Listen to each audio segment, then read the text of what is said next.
വർഷങ്ങളായി ഇത് വികസിച്ച് ഇന്ന് നൃത്തം, സംഗീതം, നാടകം, കഥാപ്രസംഗം, മിമിക്രി, ചിത്രകല, രചന, കവിത, മോഹിനിയാട്ടം, കഥകളി, ഓട്ടംതുള്ളൽ, നാടൻ കലകൾ തുടങ്ങി 100-ലേറെ ഇനങ്ങൾ ഉൾക്കൊള്ളുന്ന വൻ ഉത്സവമായി മാറിയിരിക്കുന്നു. ഗോത്ര കലാരൂപങ്ങൾ ആദ്യമായി അരങ്ങിൽ എത്തിയതും കലോത്സവത്തിൽ വെച്ചു തന്നെയാണ്. ഇന്ന് കേരള സ്കൂൾ കലോത്സവം ലോകത്തിലെ ഏറ്റവും വലിയ സ്കൂൾ കലോത്സവങ്ങളിൽ ഒന്നായി ഗിന്നസ് റെക്കോർഡ് ഉൾപ്പെടെ ലോകശ്രദ്ധ നേടിക്കൊണ്ടേയിരിക്കുന്നു. ഈ കലോത്സവം വിദ്യാർത്ഥികളിൽ ആത്മവിശ്വാസവും സൃഷ്ടിപരമായ കഴിവുകളും അച്ചടക്കവും കൂട്ടായ്മയുടെ മൂല്യങ്ങളും വളർത്തും. കേരളത്തിൻ്റെ അതിസമ്പന്നമായ സാംസ്കാരിക പൈതൃകം പുതിയ തലമുറയിലേക്ക് കൈമാറുന്നതിൽ ഈ ഉത്സവം നിർണായക പങ്ക് വഹിക്കുന്നു.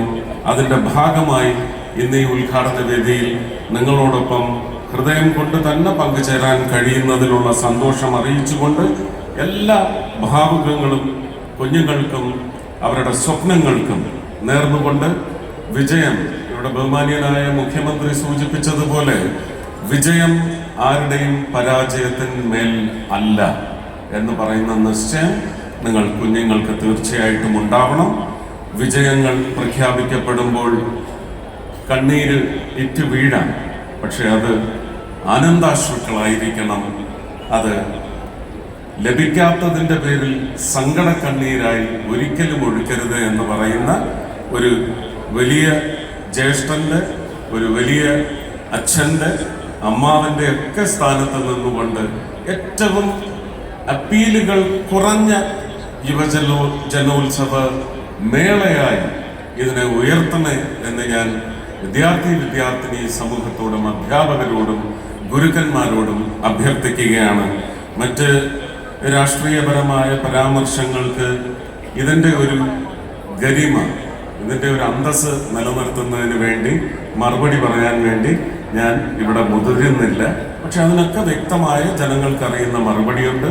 ജനങ്ങൾക്ക് ഇതിൻ്റെ എല്ലാം പിന്നിൽ കാര്യങ്ങൾ വ്യക്തമായിട്ടറിയാം.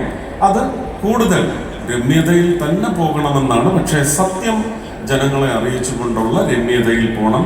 ഈ വേദിയുടെയും ഇത് കുഞ്ഞുങ്ങളുടെ മാത്രം അവകാശമാണ്. അതിൽ മറ്റൊരു വിഷയങ്ങളെ സംബന്ധിച്ചും മറുപടിയോ അല്ലെങ്കിൽ പ്രതിപാദിക്കാനോ ഞാൻ തയ്യാറല്ല എന്നും അറിയിച്ചുകൊണ്ട് ഒരുപാട് സന്തോഷം ശിവൻകുട്ടി ചേട്ടൻ എന്നെ ഈ ചടങ്ങിന് വിളിച്ചതിനും ബഹുമാനപ്പെട്ട മുഖ്യമന്ത്രി സത്യത്തിൽ ഇതിൻ്റെ തുടക്ക സമയമെന്ന് പറയുന്നത് പുനഃക്രമീകരിച്ചതിനും പ്രത്യേകം നന്ദി അറിയിക്കുന്നു. എനിക്ക് ഡിഫൻസ് മിനിസ്ട്രിയുടെ ഒരു പരിപാടിയിൽ പങ്കെടുത്ത് മാത്രമേ കൊച്ചിയിൽ നിന്ന് പുറപ്പെടുവാൻ സാധിച്ചുള്ളൂ.